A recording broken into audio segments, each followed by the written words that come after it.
বিপ্লৱ কলিতা দেউতাকৰ চাকৰি ঘৰৰ এটাই ল'ৰা অজস্ৰ সম্পত্তি অজস্ৰ মানে দোকান আছে হ'লচেলাৰ তো এই বয়সৰ বিপ্লৱ কলিতাৰ নিচিনা বহু লোকেই বহু ল'ৰা যুৱ প্ৰজন্মই দেউতাকৰ এটা ল'ৰা দেউতাকৰ চাকৰি পেঞ্চন পাই কিবা কিবি পইচা লৈ ৰাতিপুৱা 9 বজালৈকে শুই থাকে তেওঁ কি কৰিলে এই 8 বজালৈকে 3 বিঘা মাটি 4 চাহকৈ 12 চাহ হয়নে 12 বিঘা মাটি হাল বোৱা হেনে কাম কৰি দিলে তো এয়া আমাৰ এক জাজৰি অঞ্চলৰ আমাৰ অঞ্চলবাসী যুৱ প্ৰজন্মৰ বাবে নিদৰ্শন ৰৈ নাথাকে তো কৰ্মময় জীৱন তো তেওঁ আজাদি থাকিব পাৰে কিন্তু নাথাকে কাম নকৰাকৈ থাকিব নোৱাৰে হয় নতুনকৈ এখন যুদ্ধ ক্ষেত্ৰত ভৰি দিছোঁ এই আখৰ আহে কেৱল তো এয়া গোটাই লৈছোঁ দুজনী এয়া আৰম্ভণি কৰিছোঁ দুগৰাকী মানে আলহীয়ে মানে লগৰীয়া নিচিনা গোটাই লৈছোঁ এই ৰাজ্যখন সিহঁতৰ কাৰণে গোটেইখন তো ইয়াতে কিছু পদক্ষেপ আছে 1 নম্বৰ কথা হ'ল যেতিয়া গৰু পুহিম তো আমাতকৈও আগত 10 বছৰ আগতে বিপ্লৱ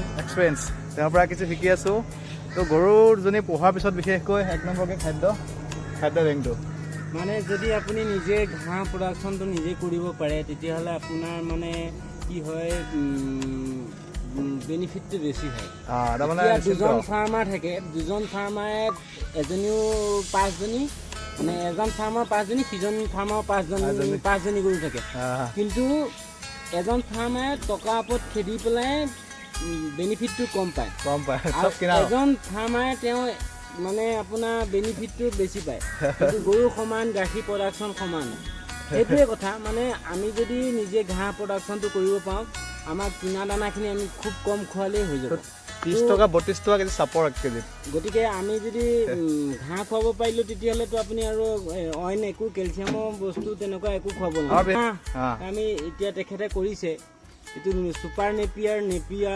এইবিলাকত বহুত পৰিমাণৰ মানে ভিটামিন থাকে প্ৰটিন আছে তো সেইটো কাৰণে এইটো ঘাঁহ কৰি ল'লে মানে গৰু কিনাৰ আগত তেখেতে এটা ভাল পদক্ষেপ লৈছে যে গৰু এতিয়া এজনী দুজনীকে গোটাই আছে আৰম্ভণি কৰিছোৱে বাৰু কি হয় নাজানো 4 বিঘা 5 বিঘা মাটিত এই ঘাঁহ কৰি লৈছে যাতে কিনা দানা খুব কম পৰিমাণে খুৱাই লাভৱান কৰিব তাৰমানে 1 নম্বৰ কথাটো হ'ল এইটোৱে মেছেজ দিছে যে যোনে ফাৰ্মাৰ কৰিম বুলি ভাবিছে তেখেতে কমচে কম মানে মাটি যদি নিজেও নাই বেলেগৰ মাটি অকণ লিটত লৈ হ'লেও যদি 2 বিঘা মাটি যদি ঘাঁহ খেতি কৰিব পাৰে তেতিয়াহ'লে সেই 2জনী 3জনী গৰু ধুনীয়াকৈ চিন্তা মনে পুহিব পাৰে তো 1 নম্বৰ কথা হ'ল ফুড বেংক খাদ্য বেংকটো লাগিব এইফালে দুগৰাকী গোটাই লৈছোঁ ৰাজ্য সিহঁতৰ কাৰণে মানে আৰম্ভ কৰিছোঁ ৰাজ্য বেৰি লৈছোঁ কাৰণ যুঁজৰ মানে আখৰ আহে বৰ্তমান যুঁজত বহি দিব পৰা নাই তো সময়সমূহ পাৰিলে ভাল লগা সময়সমূহ আগবঢ়াই যাম তো হয়তো কাৰোবাৰ বাবে প্ৰেৰণাদায়ক হ'ব কাৰোবাৰ কিছু লাভ হ'ব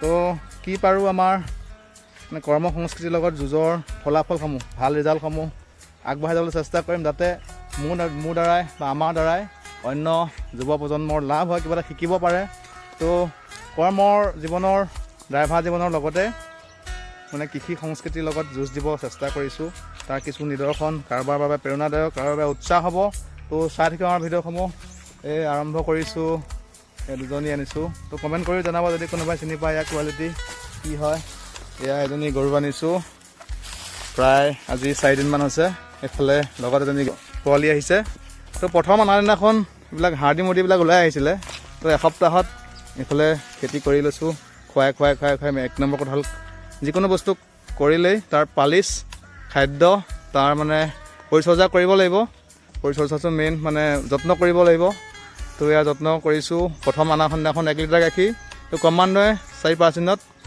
2 লিটাৰ গাখীৰ তো এনেকৈ হয়তো কাৰোবাৰ বাবে প্ৰেৰণা হ'ব তো আমাৰ ভিডিঅ'সমূহ চাই যদি কোনোবাই ইচ্ছুক যুৱ মানে নিবনুৱাই আগবাঢ়িব বিচাৰে আমাৰ সৈতে যোগাযোগ কৰিব আমাৰ ঘাঁহৰ উৎপাদন আছে লগত আমাৰ লগত থাকিব ব্যৱসায়ী যুৱ ব্যৱসায়ী পৰা 10 বছৰ আগতে কমচে কম আপোনালোকে লাইকটো আপোনালোকে দেখিলে নিজে যদি লাইক হ'বলগীয়া হয় তেতিয়া লাইক কৰিব কিন্তু বিশেষকৈ শ্বেয়াৰ কৰিব যাতে কোনোবা এজনে উৎসাহ পায় তেখেতসকলে যে উৎসাহ পায় যাতে এই বস্তুটো দেখি আৰু দুজন আগবাঢ়ি আহে আজি চাকৰিৰ লগত বহুতেই লাগি আছে কিন্তু চাকৰি নকৰাকেও ধুনীয়াকৈ ঘৰতে থাকি ব্যৱসায় কৰি কষ্ট কৰি যাতে চলিব পাৰে তাৰ কিছু ইনফৰ্ম আমি দি যাম তো প্ৰেৰণা হ'ব কাৰোবাৰ বাবে ভিডিঅ'সমূহ চাই থাকিব পাৰিলে লাইক এটা কৰিব তো 10 বছৰীয়া এক্সপিৰিয়েঞ্চ আমাৰ বিপ্লৱ কলিতা গৰু বহুত দিনৰ আগতে পৰিছিল তেওঁকো ফ'ল' কৰিছোঁ বোলো আমাৰ গৰুজনী এতিয়া খাদ্য কিমান লাগিব এইটো আপোনাৰ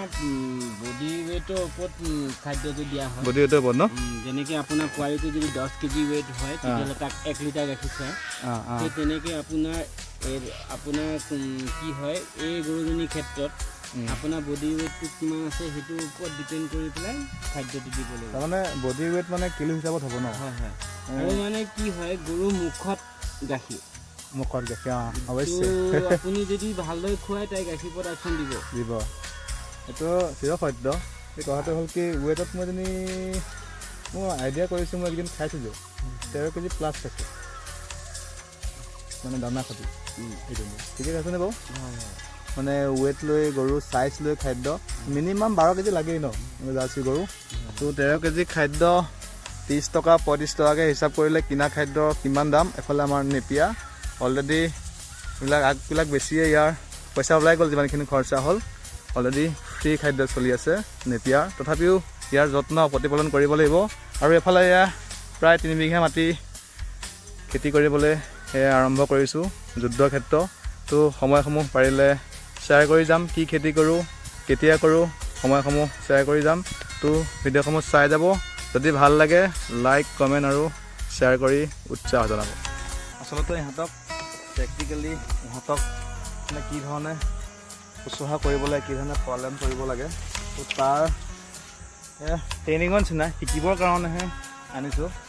তো 1 নম্বৰ প্ৰয়োজন হ'ব আমাৰ ফুড বেংক, বিশেষকৈ খাদ্যৰ প্ৰয়োজন হ'ব সিহঁতক শুশ্ৰূষা কৰিবৰ কাৰণে। তাৰ লগতে সময় দিব লাগিব, মৰম কৰিব লাগিব। তো মৰম কৰিব চেষ্টা কৰিম সিহঁতৰ প্ৰতিপালন কৰা শিকিবৰ কাৰণে। শিকিম কি লাগে। তো বিশেষকৈ 1 নম্বৰ আমাৰ ডিষ্ট্ৰিক্ট বিশেষকৈ খাদ্যৰ ভঁৰাল। তো ফুড বেংকৰ কাৰণে এখন ৰাজ্য সিহঁতৰ পৰা আৰম্ভ কৰিছোঁ। কি হয় তো আশীৰ্বাদ জনাব যাতে সফল হ'ব পাৰোঁ। সময়সমূহ সফল মানে ৰিজাল্টসমূহ ভাল ফলসমূহ ইয়াৰ পৰা কি হয় কি কৰিব পাৰোঁ শ্বেয়াৰ কৰি যাম। আমাৰ ভিডিঅ'সমূহ চাই থাকিব। বিশেষকৈ 1 নম্বৰত খাদ্যৰ ভঁৰালটো লাগিব ফুড বেংক। তো ইহঁতৰ কাৰণেই ইহঁতেই এতিয়া ৰাণী আৰু ইয়াৰ এনেকৈ অলপ ঠাই বেৰি লৈছোঁ সিহঁতৰ খাদ্য ইয়াতে প্ৰস্তুত কৰি যিমান পাৰোঁ সিহঁতক শুশ্ৰূষা কৰিবলৈ চেষ্টা কৰিম। তো ইহঁতৰ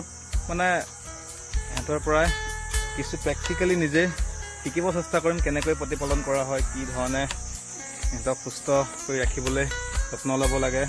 তো তাৰ কিছু সময় ভাল লগা পাৰিলে শ্বেয়াৰ কৰি যাম। আমাৰ ভিডিঅ'সমূহ চাই যাব। তো আজি প্ৰায় এসপ্তাহে হওঁ এয়া অন্য এখন যুদ্ধক্ষেত্ৰৰ এয়া আৰম্ভণি। চেষ্টা কৰিছোঁ সিহঁতৰ শুশ্ৰূষাটো মেইন, কি খাদ্য কেনেধৰণে খুৱাব লাগে শিকিহে আছোঁ।